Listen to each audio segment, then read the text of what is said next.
participe souvent de l'école avec amour. Pendant la semaine, j'ai toujours participé avec ma famille des études. Nous avons l'applicatif que nous avons installé sur le téléphone portable et nous étudions l'école de sabbat ensemble en famille. Et ça, c'est toujours un moment très spécial parce que c'est un moment d'intimité où nous avons la chance de comprendre, d'étudier la parole de Dieu avec les gens qui font partie de notre famille. Alors, je ne sais pas si vous autres font de même, mais je vous invite à faire parce que ça fait toute une différence. Nous ne pouvons pas oublier que Satan a tenté Jésus avec la parole de Dieu.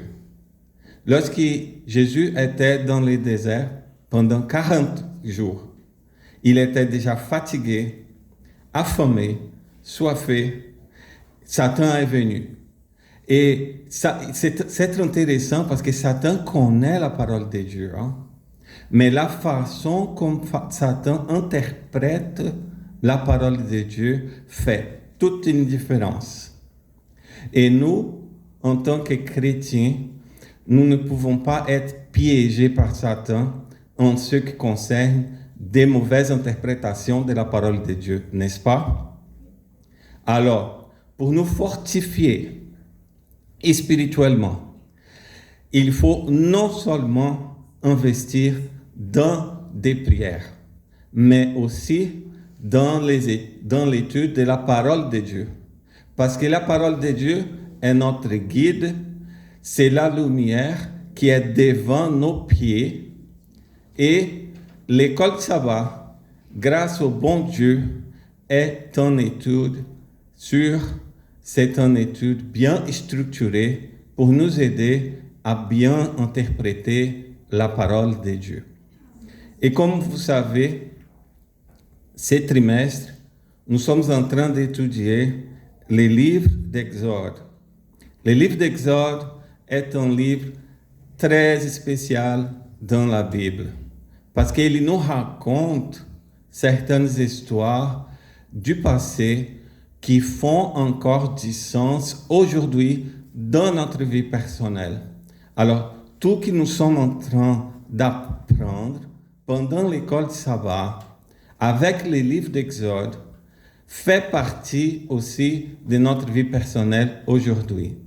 Et c'est pour ça que j'ai mis ce thème, le thème qui dit « Mon bon Dieu de l'Ancien Testament », parce que nous voyons partout dans le monde des pasteurs, des ministres de l'Évangile parler qu'il y a une dissociation, une séparation entre les dieux de l'Ancien Testament et les dieux du Nouveau Testament, qui est Jésus. N'est-ce pas? Est-ce que je mens? Est-ce que je raconte des histoires ici? Non. Hein? C'est quelque chose de bien connu. Nous savons qu'il y a cette séparation. D'habitude, les gens disent « Ah, les dieux de l'Ancien Testament, ce n'est pas vraiment un Dieu d'amour. Hein? » Parce que lorsque nous étudions ici les livres d'Exode, Dieu dit certaines choses qui, moi, je ne suis pas d'accord. Pourquoi Dieu était aussi radical à ce point? Et lorsqu'on parle de Jésus, les gens disent « Ah, ça c'est vraiment Dieu. Jésus est Dieu. » Parce que Jésus est amour tout le temps. Tout le temps. Mais est-ce que tout ça est vrai? Regardons, mes amis, mettons tout ça en perspective. Parce que le diable essaie de nous piéger dans des mauvaises interprétations de la parole de Dieu. Et c'est ça qu'aujourd'hui, je me propose à faire. Je ne suis pas ici pour vous convaincre de rien, ni être l'avocat de Dieu. Qui suis-je pour être l'avocat de Dieu? Mais mon objectif avec cette prédication est provoquer une belle réflexion sur le rôle du Saint-Esprit pendant toute la Bible, sur la présence de Jésus depuis la création jusqu'à nos jours, et faire aussi une réflexion sur la bonté de Dieu, même dans des mauvaises circonstances. Alors, d'après tout ça, nous pouvons commencer. Lorsque nous lisons les livres d'Ésaïe, chapitre 55, versets 8 à 9, la parole de Dieu nous dit, « Car mes pensées ne sont pas vos pensées, et vos voix ne sont pas mes voix, dit l'Éternel. Autant que les cieux sont élevés au-dessus de la terre, autant que mes voix sont élevées au-dessus de vos voix, et mes pensées sont au-dessus de vos pensées. » Alors, nous voyons ici deux façons de penser et voir le monde. Nous avons notre façon de penser et nous avons la façon comme Dieu pense. Est-ce que ces deux façons de penser sont pareilles? Non. Nous voyons un énorme décalage. Et pourquoi ce décalage? Parce que nous voyons des choses avec les yeux humains. Alors, notre façon de voir le monde, de voir la réalité, de voir l'histoire est toujours limitée. Est toujours limitée. Imaginez quelqu'un qui marche au centre-ville de Moncton. Il voit des bâtiments, il voit des voitures, il voit des gens. Mais maintenant, tout de suite, imaginez quelqu'un avec un avion ou avec un hélicoptère qui est au-dessus du centre-ville de Moncton. Est-ce qu'ils ont la même vision de cette ville? Non. Celui-là qui est en haut, il voit tout l'horizon. S'il y a des feux de forêt, s'il y a un accident de voiture, il est capable de regarder tout ça d'un seul coup, tout de suite. C'est-à-dire que si nous comparons cet exemple avec Dieu, la façon qu'il voit le monde est complètement différente de nous parce que Dieu, les chemins de Dieu sont différents. Il voit les choses d'en haut. Il voit toute la réalité, toute l'histoire. Il connaît toute notre histoire depuis notre naissance. Et je peux dire une chose, la Bible nous dit que Dieu connaît la quantité de cheveux que nous avons sur notre tête. Il connaît tout ça. Alors c'est un Dieu avec une sagesse infinie. Comment pouvons-nous comparer la sagesse de Dieu avec notre sagesse? Alors, si tout ça est vrai et que nous sommes d'accord, comment devons-nous nous approcher de Dieu? Mes amis, je dis avec certitude, nous devons nous approcher de Dieu avec humilité, avec soumission et avec dépendance, afin de comprendre ce que Dieu a fait dans le passé et ce que Dieu fait aujourd'hui et ce qu'il fera en avant. Si nous venons devant Dieu avec la prétention que nous sommes des juges, que nous sommes capables de juger ses actions, nous sommes déjà perdus, complètement perdus. Alors, en voyant tout ça, mettons en avant aujourd'hui notre dépendance, notre soumission et notre humilité devant Dieu. C'est ça que je vous demande. OK? Lorsque nous lisons 1 Corinthiens, chapitre 10, verset 3 à 4, la parole de Dieu nous dit qu'ils ont tous mangé les mêmes aliments spirituels et qu'ils ont tous bu les mêmes breuvages spirituels, car ils buvaient à un rocher spirituel qui les suivait, et ce rocher était Jésus. Alors, nous voyons ici que Jésus était avec les peuples de Dieu dans les déserts dans les moments qu'ils ont quitté l'Égypte. OK? Lorsque nous regardons tous les passages du livre d'Exode et tous les autres passages de la Bible, depuis Genèse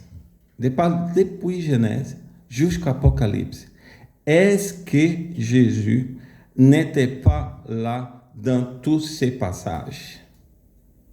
Pensez-vous que Jésus n'était pas là? Pensez-vous que Jésus était dissocié de Dieu Père lors de la création, lorsque le peuple a quitté l'Égypte, lorsque le peuple était dans le désert? Non, la parole de Dieu nous dit que les rochers du peuple de Dieu étaient toujours Christ, était toujours Jésus. C'est lui le rocher spirituel. Alors, comment pouvons-nous dissocier les pères du Fils? Est-ce qu'il y a cette séparation, les dieux de l'Ancien Testament, les dieux du Nouveau Testament? Nous parlons ici d'une trinité. Trinité, c'est-à-dire, on a trois personnes. Ces trois personnes sont physiquement séparées, mais unies, complètement unies dans ses pensées. Ils pensent égal. Tout qui l'on fait, l'autre est au courant. Tout qui l'on fait, l'autre est d'accord. Il n'y a pas cette dissolution. Il n'y a pas cette séparation entre Jésus et Dieu. Jésus et Dieu est une seule personne dans la Trinité. Alors ceux qui parlent que Jésus est le Dieu du Nouveau Testament et le Père est le Dieu de l'Ancien Testament ne comprennent pas la parole de Dieu. Parce que Jésus était là depuis le début jusqu'à la fin. Le Saint-Esprit était là du début jusqu'à la fin et il n'y a pas cette séparation. La séparation qui existe, c'est complètement didactique pour nous aider à comprendre tous les plans du salut depuis le début jusqu'à la fin. C'est pour ça qu'il y a cette séparation. Ancien Testament, Nouveau Testament. Ancien Testament, ce qui est arrivé avant Christ. Nouveau Testament, ce qui est arrivé après Christ. Mais les actions, les décisions prises par Dieu, vous pouvez être certain. Jésus était 100% au courant. Il était 100% d'accord avec le Père et jamais nous avons eu des nouvelles que Jésus était contre le Père ou le Père était contre Jésus et que Jésus a dit au Père, non Père, ne fais pas ça. Non, Jésus et le Père sont un, sont une seule personne dans toutes ses pensées. OK?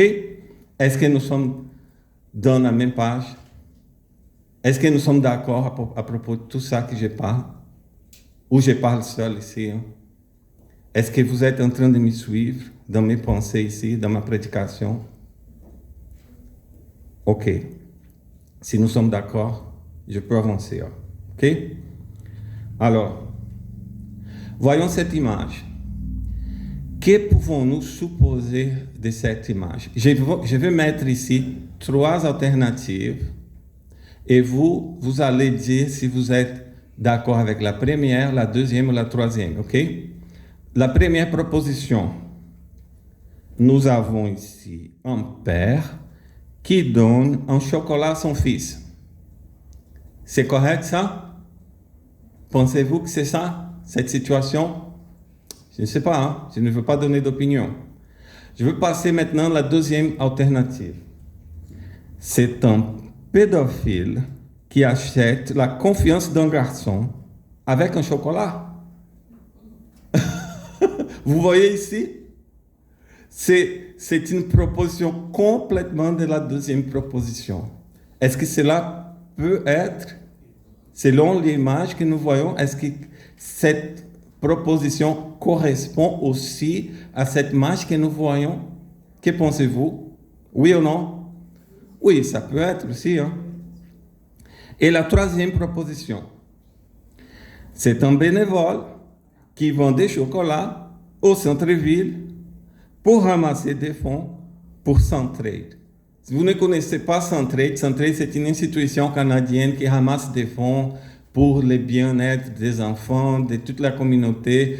C'est juste une observation parce qu'il y a des gens qui sont nouveaux ici, hein, au Canada, ne savent pas, mais pour les Canadiens, si tu parles Centraide, tout le monde connaît Centraide. Hein.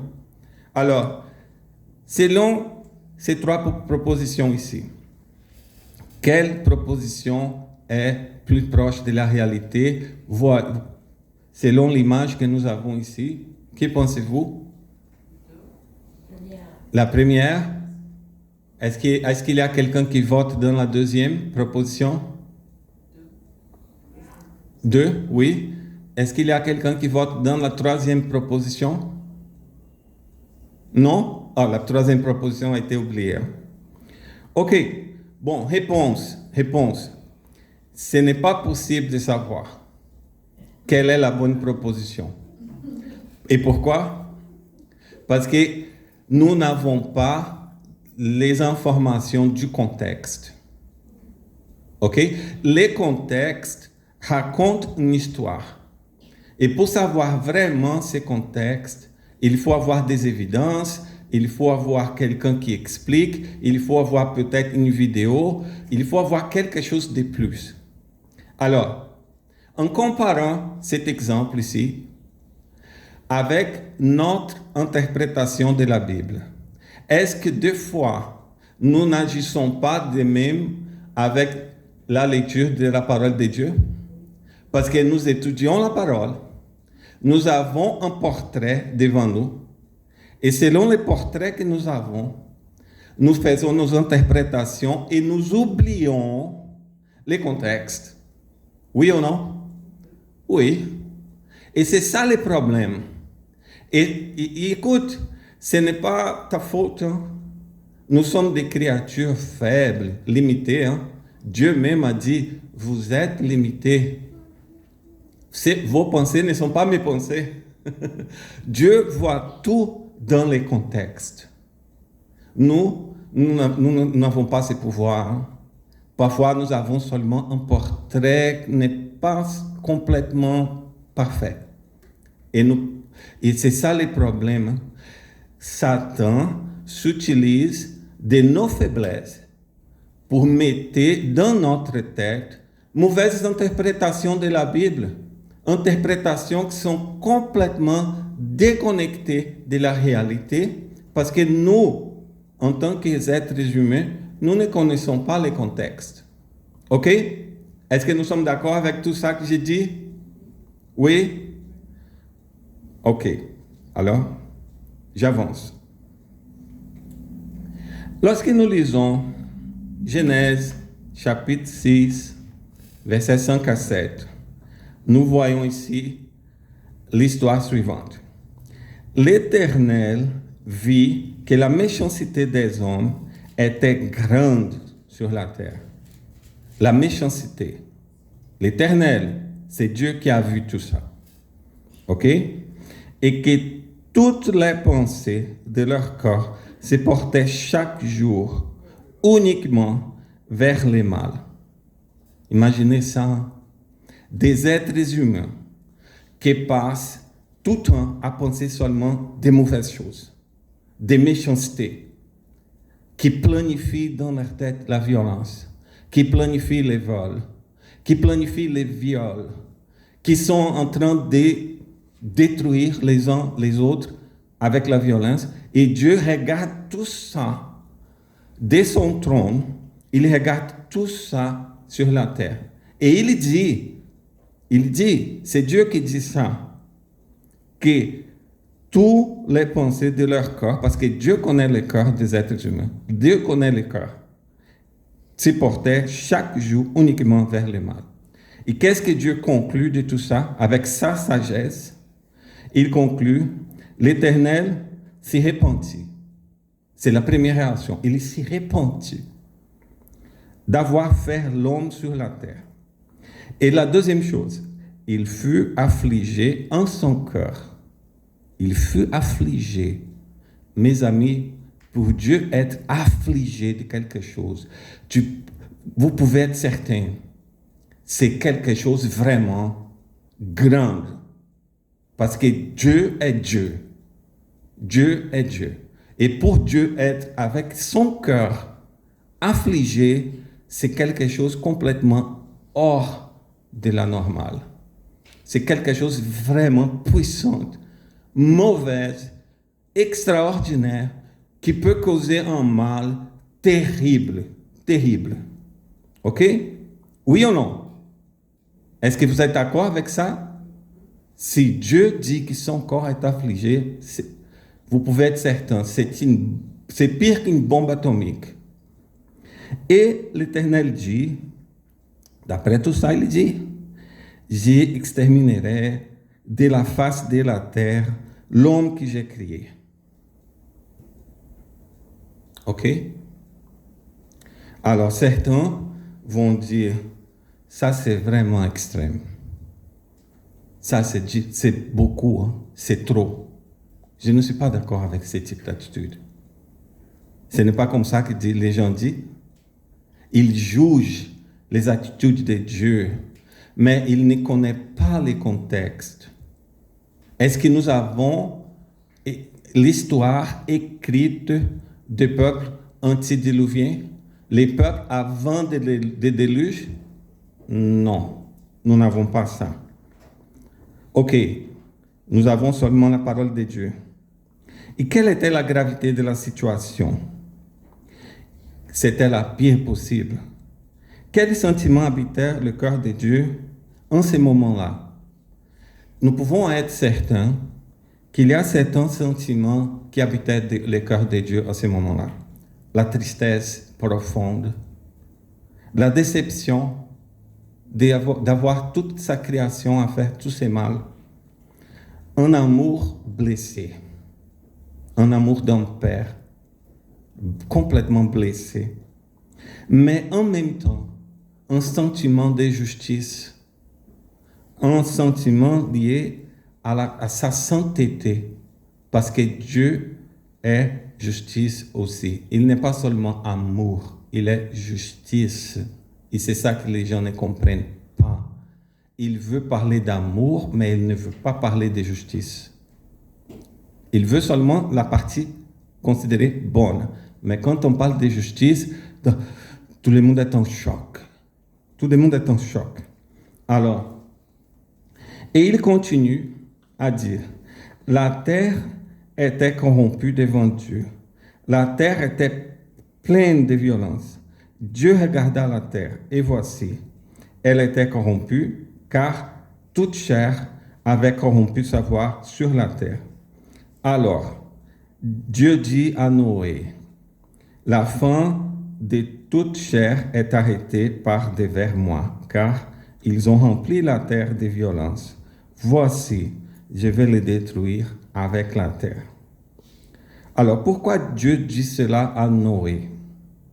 Parce que Dieu voyait le cœur de Noé, il savait que Noé était un homme bon, et en même temps, Dieu voudrait préserver un reste de la race humaine.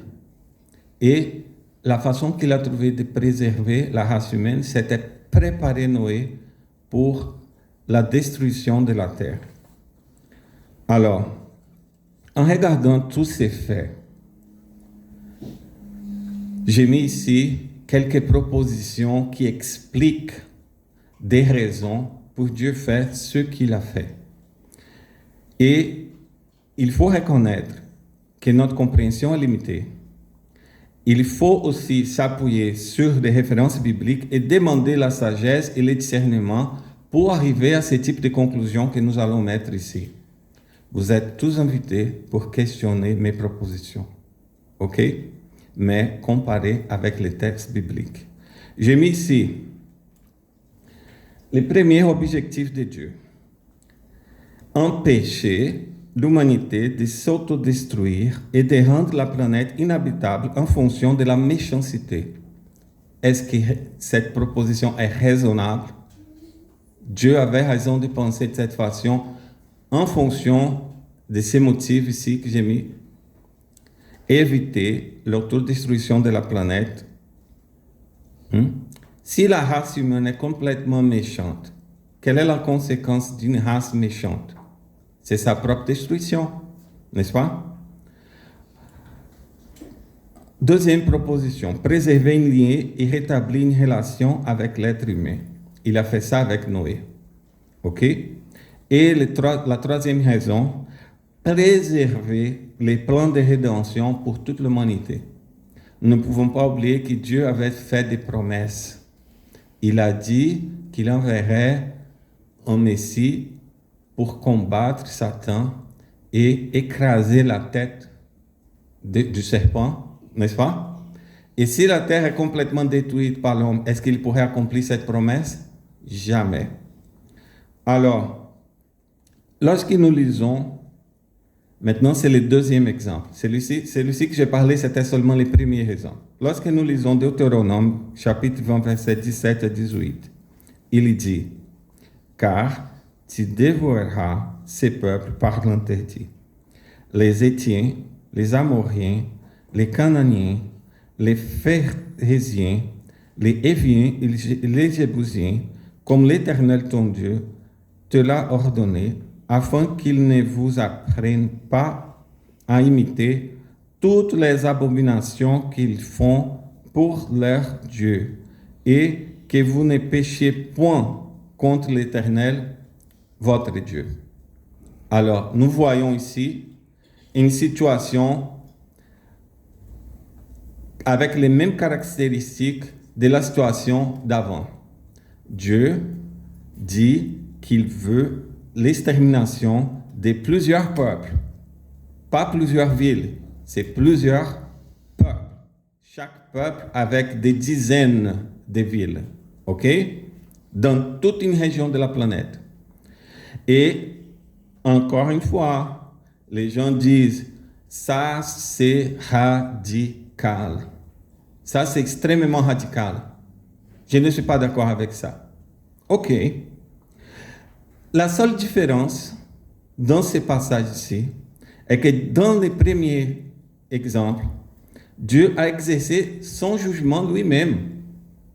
C'est lui qui a envoyé des eaux pour remplir la terre et provoquer le déluge.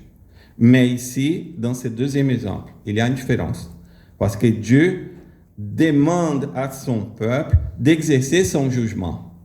Alors, il y a cette différence-là. Et maintenant, je pose la même question. Quels étaient les plans de Dieu avec tout ça? J'ai mis ici 3 propositions. La première, empêcher la méchanceté des peuples canadiens de se multiplier. Empêcher les mâles de se répandre parmi toute la terre, par d'autres peuples. Deuxième idée, respecter la promesse faite à Abraham, Isaac et Jacob. Nous ne pouvons pas oublier que Dieu a promis à ces 3 personnes-là, je te donnerai cette terre comme héritage. Et ici, votre descendance va prospérer. Et là, c'est la terre du Canaan, la terre promise. Et tous ces peuples méchants étaient là, dans la terre promise. Et la solution de Dieu, c'était quoi? Attaquer ces peuples, exterminer ces peuples. Parce que moi, je ne veux pas la présence de ces peuples dans cette terre. Plusieurs vont dire, mais ça c'est beaucoup. Ça c'est beaucoup. Alors, je continue à dire, ça c'est mon bon Dieu. J'aime mon Dieu. Même dans toutes ces circonstances ici, je suis d'accord avec lui. Et on va voir ici,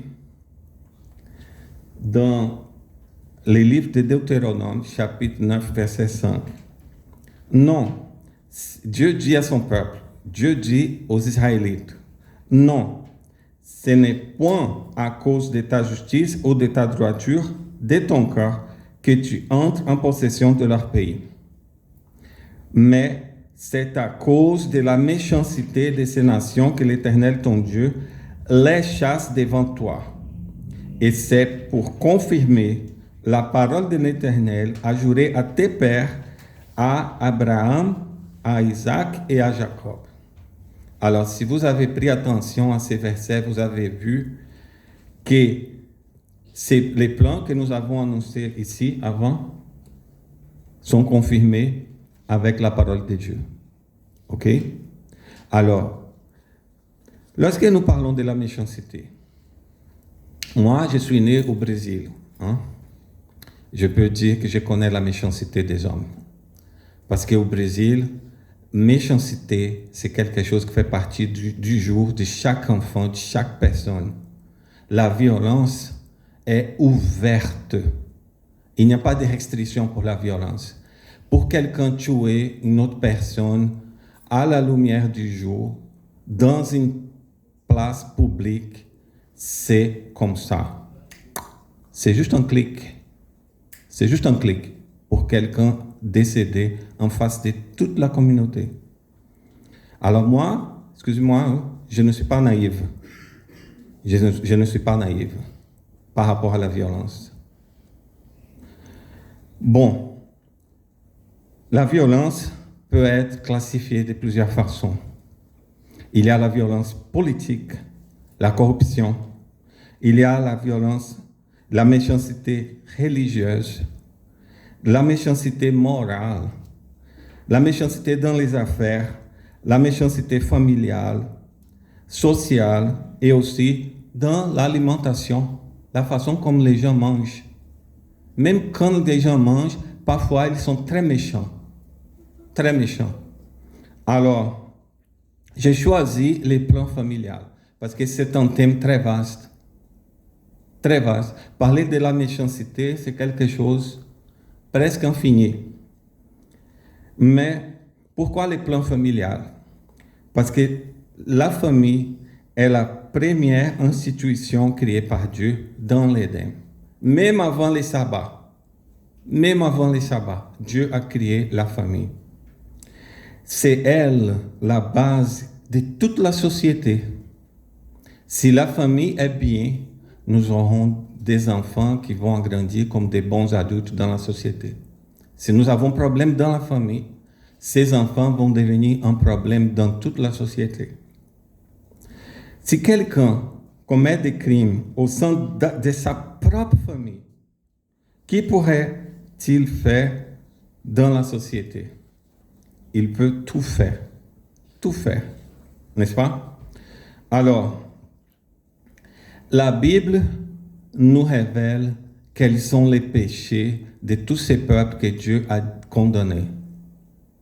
Et nous allons mettre ici quelques versets, juste pour confirmer, juste pour comprendre les contextes. Pourquoi Dieu a mis devant les peuples cette ordonnance d'aller en guerre contre tous ces peuples méchants? Et pourquoi Dieu dit qu'ils sont méchants? Nous allons voir sa révélation ici. Il est dit dans le livre de Lévitique, chapitre 18, versets 6 à 7.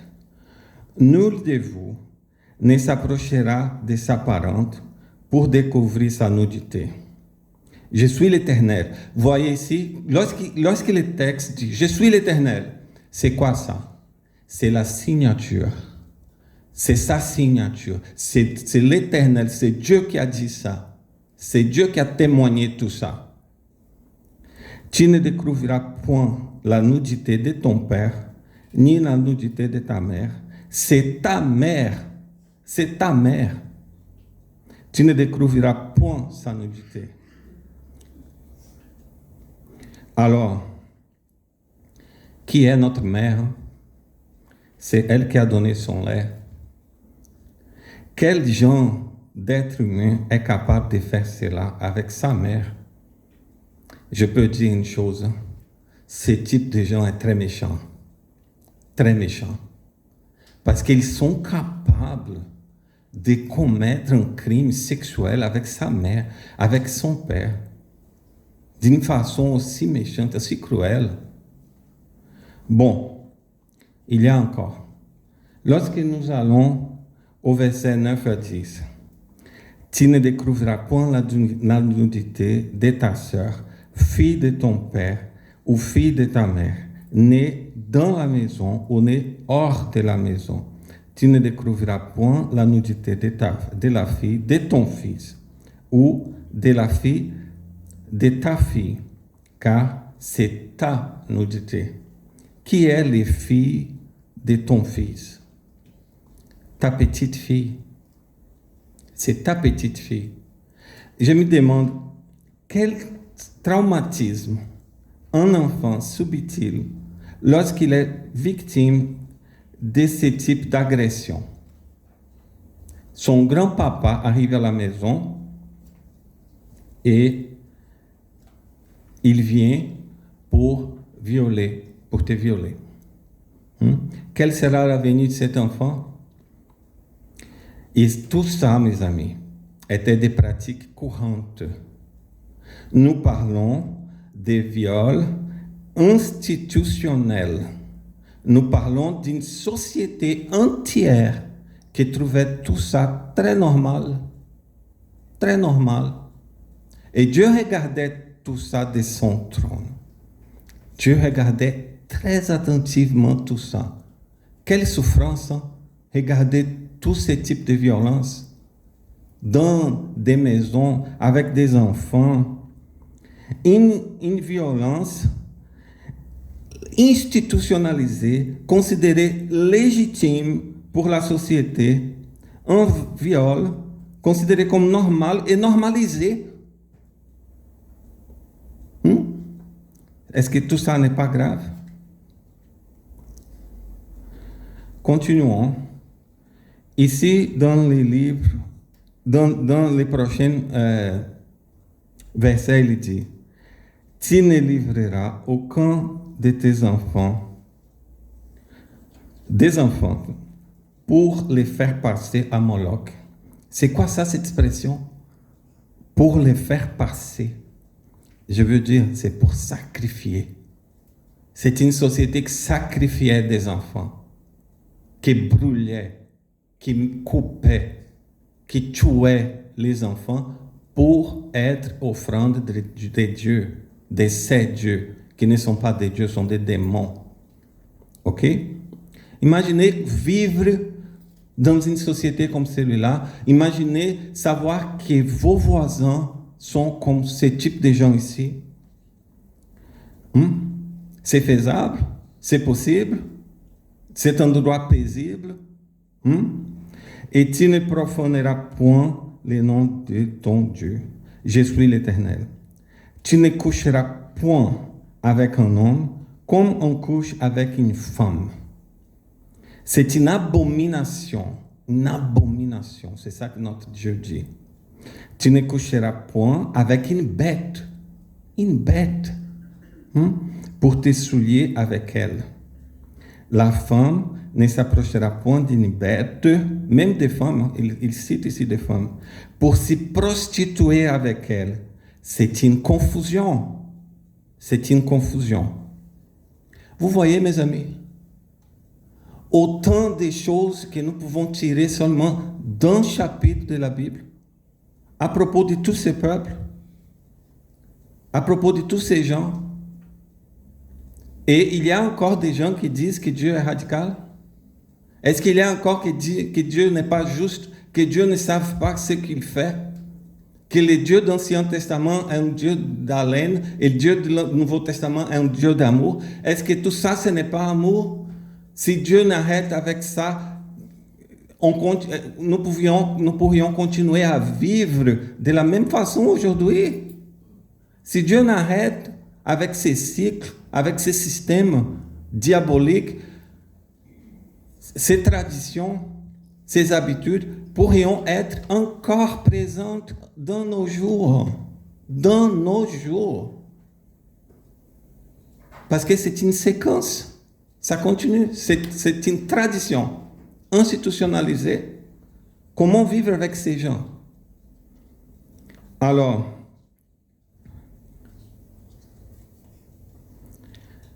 pour conclure aujourd'hui ma prédication, je voudrais lire avec vous Jacques, chapitre 1, versets 5 à 8. Ça, c'est un avertissement. Ça, c'est un avertissement.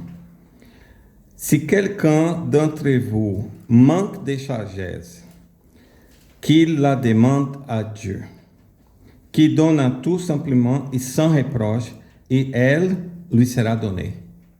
À la sagesse lui sera donnée. Lorsque nous lisons la parole de Dieu et que nous avons des doutes, c'est normal d'avoir des doutes.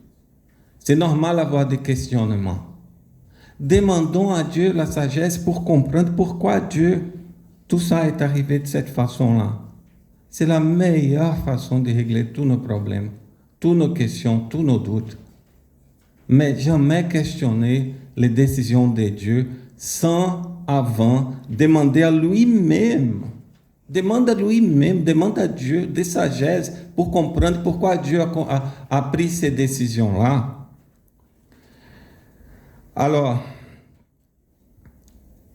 mais, écoute ici ce que la parole dit, mais qu'il la demande avec foi, sans douter, car celui qui doute est semblable au flot de la mer, agité par les vents et poussé d'un côté et d'autre. Ceux qui demandent sagesse à Dieu sans avoir la foi, c'est comme un bateau qui est perdu. Il vient, il va, ils ne savent pas où il va. Quand tel homme ne s'imagine pas qu'il recevra quelque chose du Seigneur, c'est un homme irrésolu, inconstant dans toutes ses voies. Allons-nous nous comporter de cette façon aussi, comme un homme irrésolu, inconstant, qui doute la parole de Dieu? Je connais des chrétiens qui n'ont pas pris la chance de lire la parole de Dieu, d'étudier la parole de Dieu, mais ils sont là, dehors, à questionner notre Dieu, à pointer leurs doigts. Ils sont en train de dire que ça, ce n'est pas juste, ça, ce n'est pas correct, et commencent à juger Dieu comme s'ils sont capables de comprendre toutes les voies que Dieu prend dans son chemin. OK? Alors, quels sont les dangers d'être irrésolu et inconstant? Il y a plusieurs. Le premier danger, devenir une proie de Satan. Ceux qui sont irrésolus, qui sont inconstants, sont des hommes qui sont faibles dans leur esprit.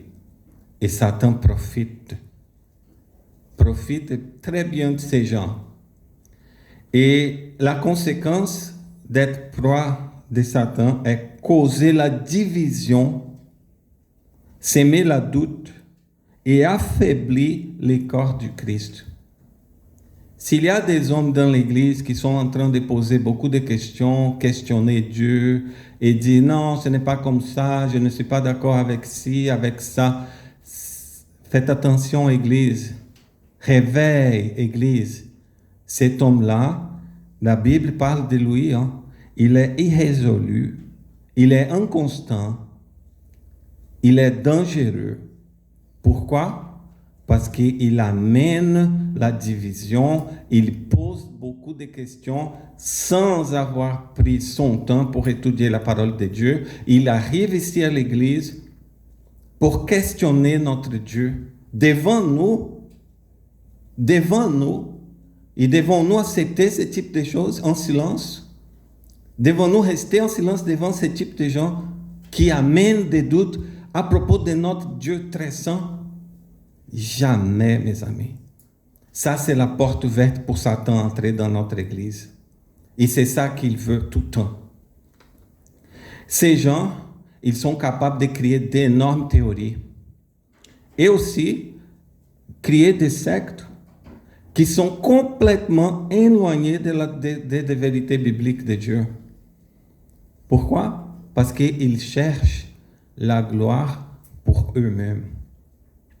Ils ne donnent pas la gloire au Seigneur. Ils cherchent à attirer l'attention du public. Attirer pour créer la division. Et après créer la division, ils vont créer son propre groupe. C'est un secte. Ils vont créer son secte pour penser qu'ils sont importants parce qu'ils ont ramassé un public qui les suit. C'est tout à fait comme ça qui arrive dans tous les mondes. non seulement ici au Canada, dans tous les pays. Seulement au Brésil, nous avons environ 35 000 églises chrétiennes. Chaque église qui naît avec une nouvelle théorie.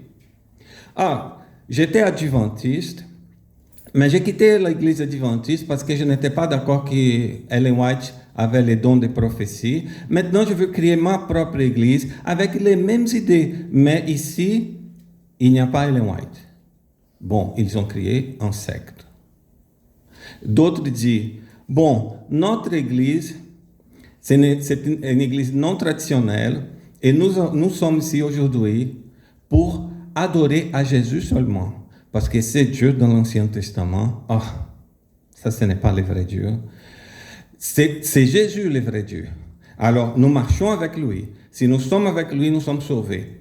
Et c'est comme ça, et c'est comme ça, et ça va. Et maintenant, d'ici à 10 ans, nous aurons non seulement 35 000, nous aurons 45, 65 000 églises. Et chaque jour, des nouvelles théories, des nouvelles choses, parce que des interprétations sont exactement faites de cette façon-là, dehors du contexte. Prions pour eux. Merci, Église, pour être ici avec moi jusqu'à la fin.